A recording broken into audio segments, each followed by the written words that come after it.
Hello, dear viewers. Thank you for joining me. I have to give a shout out to Kaneto33, who put this whole situation so concisely. She spoke in her comments about Trump being an example of what happens when greed is good. Trump dynasty's greed of money, power, addiction to popularity on social media, tweeting ad nauseum, and adulation from bigly crowds is the root of the problem. It is sad that he never learned that love is the greatest force. The only thing that the more you give away, the more it grows. Let's visualize putting all this dark hate in a boat and sending it down the river. I know it's actually making me sick. Peace to all. I am glad for all these beautiful comments in the comments section about the reasons behind this trial that we're going through, and how universe is probably going to use it to bring down this kind of way of thinking. You know, that Five of Swords card that I always get, you guys, that winner takes all, winning at any cost.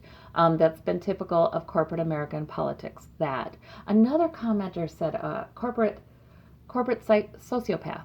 I mean, wonderful, wonderful. You guys have such good insights. I wish I knew your name, but you know who you are because you're the only one who said it. And so it's right. These really awful and evil values have become, put on pedestals.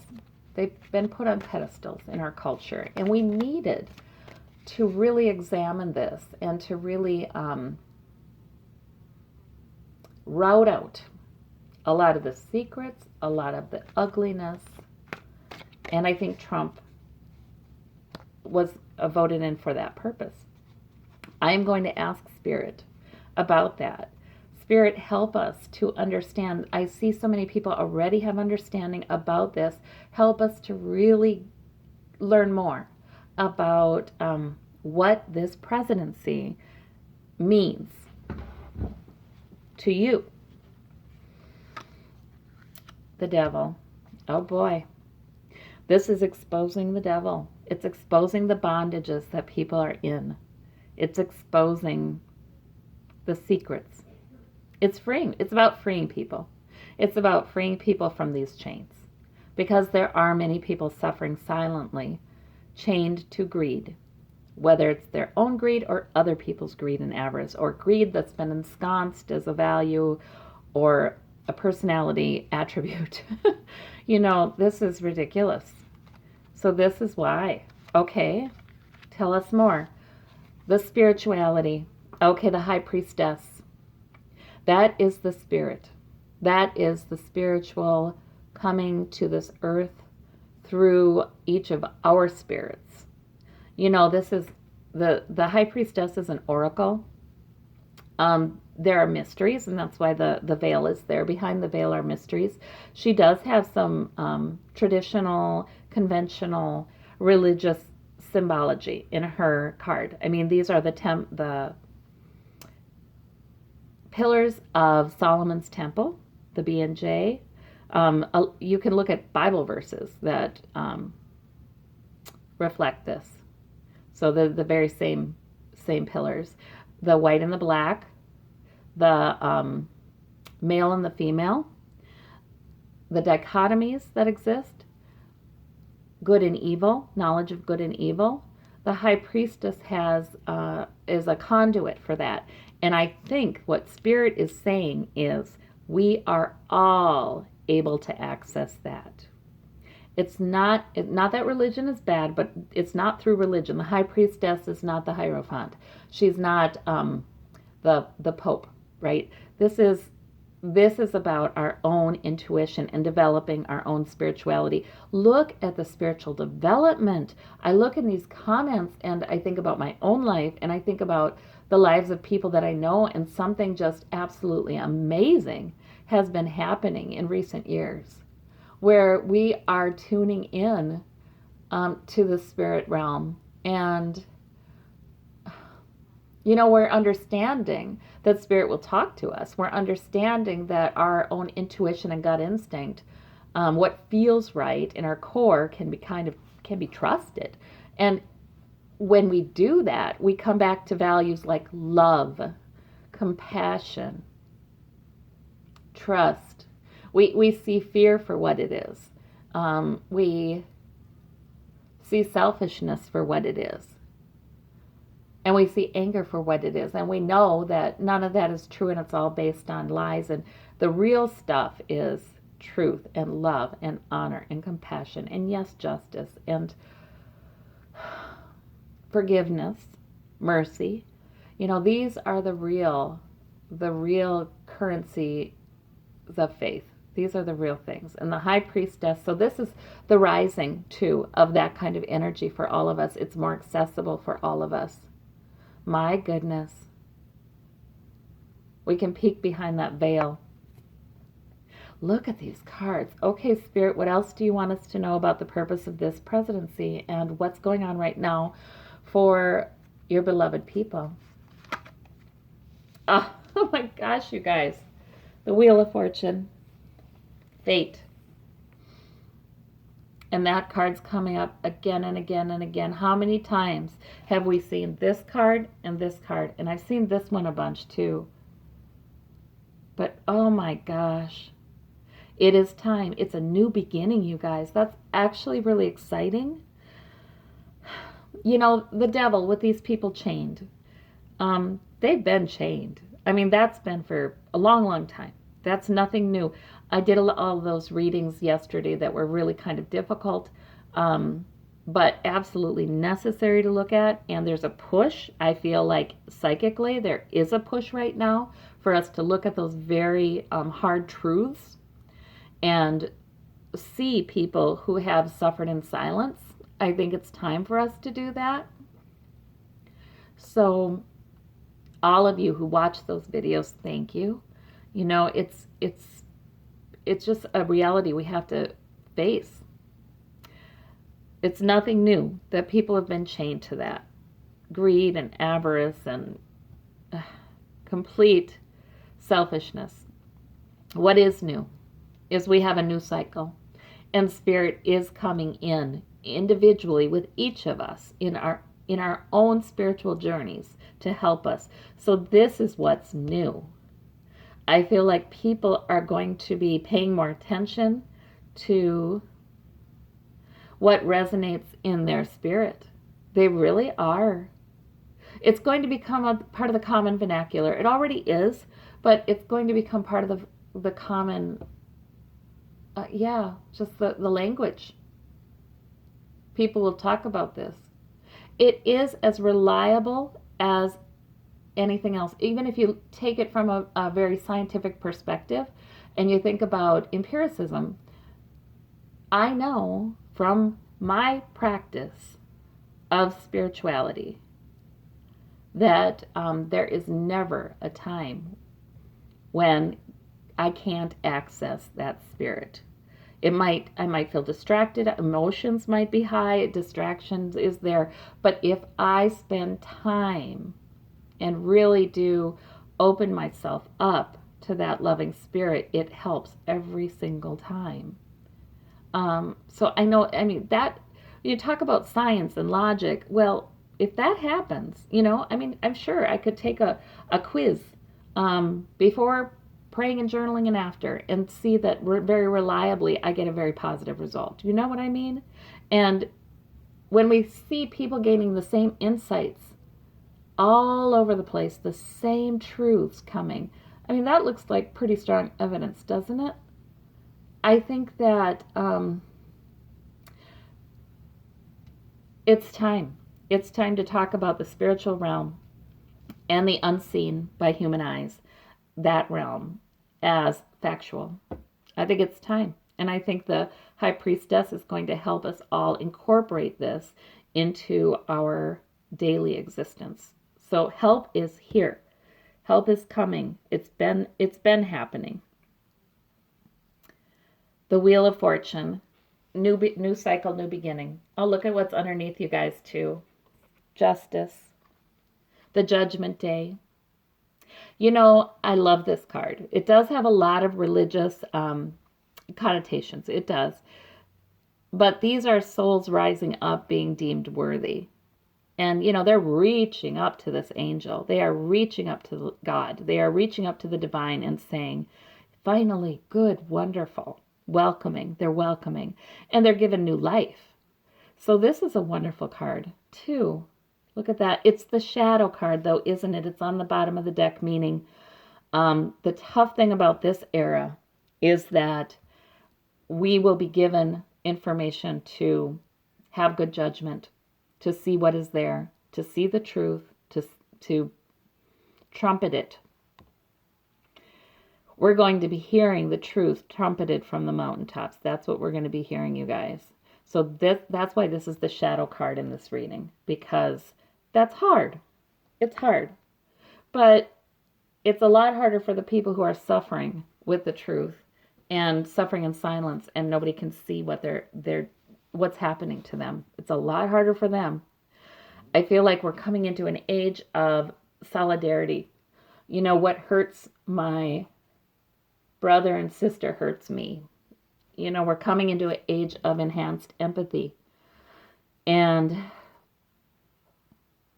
we're coming out of a time of self-serving, me first. You know, there are worse things than death. There are worse things than loss of fortune. There are worse things. And spiritual life is more life-giving than anything else. It's more life-giving than the power of money.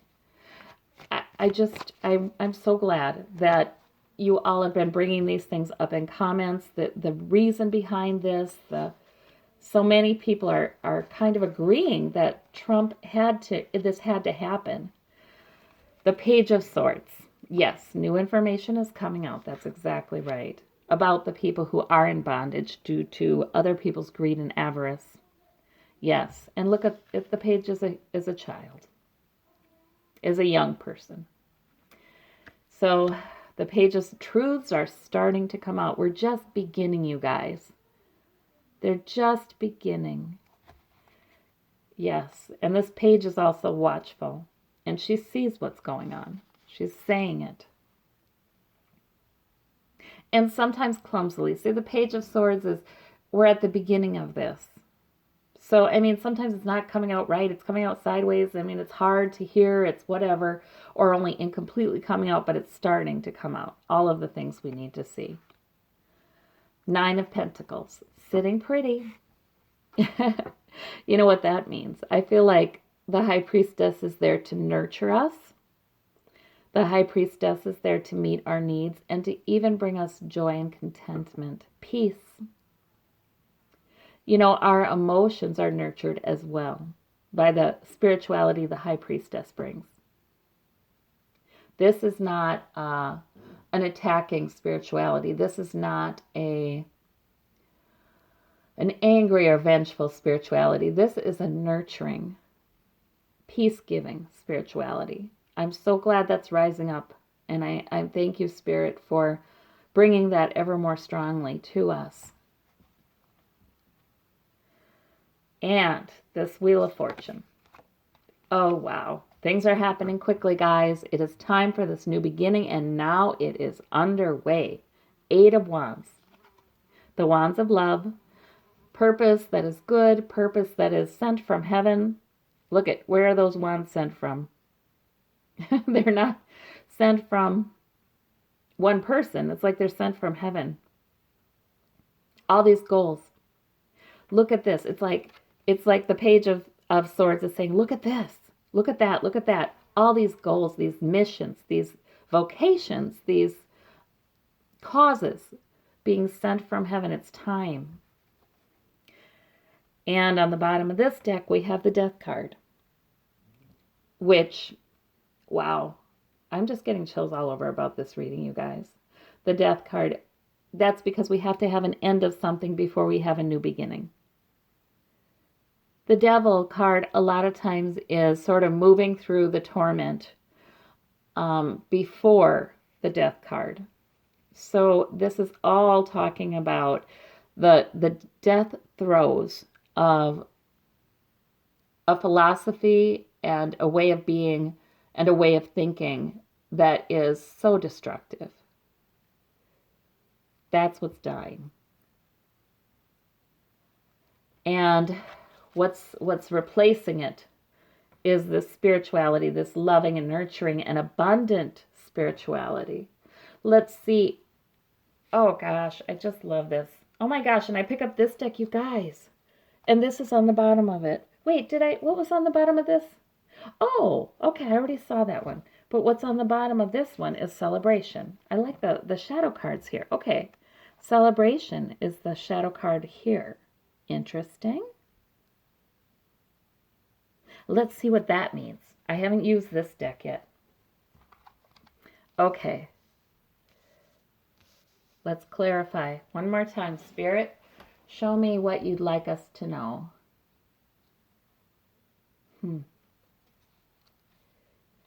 All right. Oh, wow. There's that Wheel of Fortune again. There's that fate again. It's time for this stuff to come out. Just another confirmation that this card is really meant. What about this one?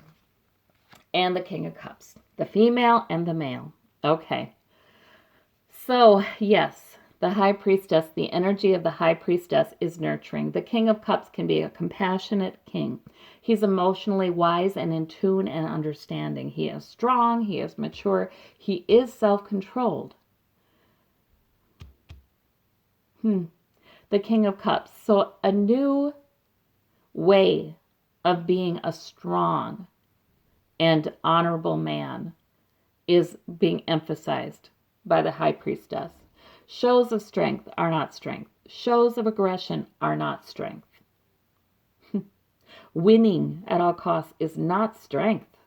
That's all weakness. That's all weakness because it's built on immaturity. So for the men, this King of Cups is going to be lending his energy to them. And it is going to come out. That these shows of strength Trump has done and is famous for is the opposite of strength. Really, strength is being able to be compassionate, having enough wisdom and understanding and empathy to care about people and to care about people more than you care about yourself. That is being manly. That is strength. And you know, men who have championed that in the past have sometimes gotten a hard time because people don't understand. They think that the fist fight is a measure of a man. You know, they're in the past we've had a lot more trouble understanding this as a culture, as you know, in cultures. We've had a lot more trouble with the patriarchy, understanding that. Now there's going to be a new understanding of that truth. And I'm so thankful to all the men out there who have been brave to say, that's what strength is. Do I care whether I can win a fist fight? Do I care about telling off this guy and winning the argument? Do I care? That's not what's important to me. And I'm very grateful for all the men who have done that because that's been courageous. The female energy I find very interesting here. So if this is for the men, the energy that's being lent to the men, and I can't do this dichotomy either because, you know, this does encompass both genders, both of these. So I think what I'm talking about, I guess, is the energy that's being, that's addressing traditionally male traits, and this is the energy that's addressing traditionally female traits. But so this energy is for both genders, but I think it came to me very strong through spirit that this was more for the men, this is more for the women, just because of what has been under patriarchy, okay? So this woman has abundance. She has enough. This is also the female rising and being nurtured. So I see a lot of nurturing for the women and abundance, having enough. You know, this woman is in nature, loving the environment. She's at peace. She is safe. That's the word. She's safe.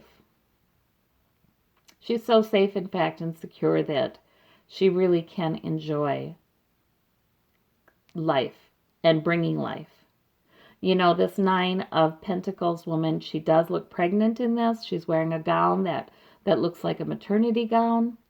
I think this is about that too. This is about having enough for the children, having enough to raise the children in security. That energy is coming forward for women and for those with those traits, for those who want to expand those traits, those traditionally feminine traits. All right, and we have this Eight of Wands, Page of Cups. Oh, good, the children. They are not left out of this. The young people, and I see these more as teenagers with this Page of Swords, they're speaking. They're important. This new generation, they are not afraid to say it. They are much more forthright. And they will be a big part of this new beginning. They will be the front of it, at the front of it. But this Page of Cups, I see the Page of Cups representing younger children. Because, you know, the way they're drawn, for one thing. And the Page of Cups nature is very, it's emotional, it's delightful, it's, wouldn't this be fun? Wouldn't that be fun? Flitting from one thing to another. It's, sometimes, yeah, you see waves in the background because it's a very active energy. It's a very childlike energy. Not worrying, being able to be carefree. That's the Page of Cups. But yet needing protection and guidance still, because there's impulsivity still, that, you know, there's some immaturity with that. And sometimes they do need, of course, training. But look at this card clarifies this Eight of Wands. It is time for the children to be able to be children. It's time for them to be protected. It's time for them to be guided and taught. It's time for them to be able to be children. So a lot of these goals and missions that are coming, you guys, have to do with children. We want a different future for our children, yes. But it has to do specifically with doing a much better job raising our children. And, you know, that's where this one comes in and this one comes in. The parents need help and support from Spirit to do that too, and from their society, and they've had none. Other countries may have it better, but in the U.S., there's no paid maternity leave. People usually get 6 weeks of unpaid. There's usually no subsidies for daycare. There's no protection of rights of parents in the workplace. So they are told, well, too bad if your kid's sick, you've got to come in. Things like that happen a lot. Our school systems, our teachers keep getting more dumped on them with less funding and less help. The way we spend money in this country suggests we do not value children. And then we wonder why there are school shootings. You know, we have parents who are stressed out to the max, and they're trying to do this all on their own. And if they fail, if they fall, if they get sick, if they can't manage it, well, there's plenty of punishment for them. You know, I know kids who have mental health issues, so won't go to school, and their parents are being charged with truancy, allowing truancy. You know, there's always punishment. There's always dollars for punishment through the court system in American culture. But there's not dollars for help. That's ending. This is the beginning of the end of that. So you guys, I guess that Spirit is telling us that this Trump presidency, though very uncomfortable for us, it's okay. It's the discomfort that comes with the death of the old and the beginning of the new. And it really is meant. It really is. It's not like we're in this alone. Spirit is also bringing in all kinds of help and force and support and guidance. And we're not in this alone. So we're just here during a very exciting time of transformation, and it will bring hope, because we've suffered from lack of hopefulness, and this time of transformation will bring hope. So I thank you, Spirit, thank you, and thank you all of you who are sharing this journey. Thank you. Bye-bye.